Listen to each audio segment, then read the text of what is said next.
詩篇65篇第5節，拯救我們的神啊，你必以威嚴秉公義應允我們。你本是一切地極和海上遠處的人所倚靠的。大衛佢講出嘅詩篇呢，唔單止係講出佢同神嘅經歷，亦都係講出咧神佢嘅作為，佢嘅屬性。喺佢認識神嘅過程，佢就將呢啲嘅靈性嘅經歷嚟到去書寫出嚟，去頌唱出嚟。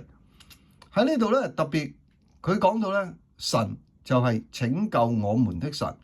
嗱，呢個咧就係一個集體嘅拯救，唔係淨係佢個人喎。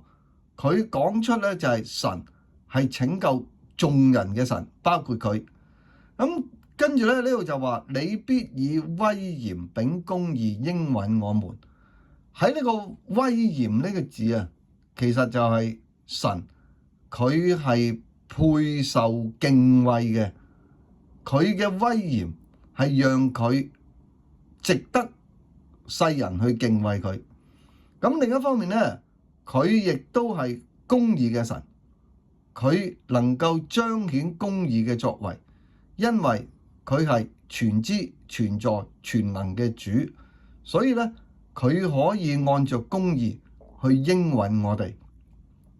跟住咧就講，你本是一切地極和海上遠處的人所倚靠的。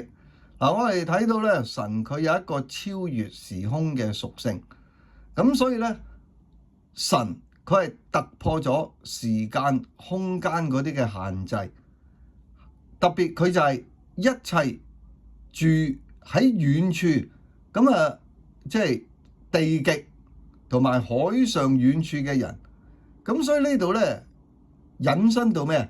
係整個世界各國嘅地方啊，譬如我哋依家講地極，你又去到北極、南極啦，咁啊海上遠處嘅，你海最遠去到邊咧？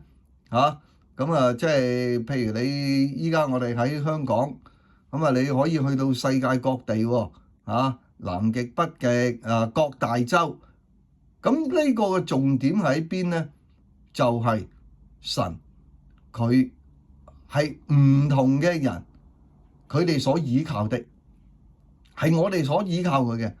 你無論係乜嘢嘅人，無論去到邊度嘅人，都要倚靠呢一位威嚴公義嘅神。佢係配受所有人去倚靠佢。咁啊突破咗呢個地方嘅限制，所以我哋今日我哋好感謝神，我哋都可以去倚靠神，我哋亦都咧係可以喺神嘅公義嘅屬性裏邊咧，佢會應允我哋，讓我哋可以去到神嘅施恩寶座面前。親愛的天父，我哋都感謝讚美你，主啊，你係拯救我哋嘅神，你亦都係滿有公義、滿有威嚴嘅主。主啊，當我哋今日去倚靠你嘅時候，你會讓我哋能夠經歷你自己嘅實在，你應允臨到我哋。祈禱奉主名求，阿門。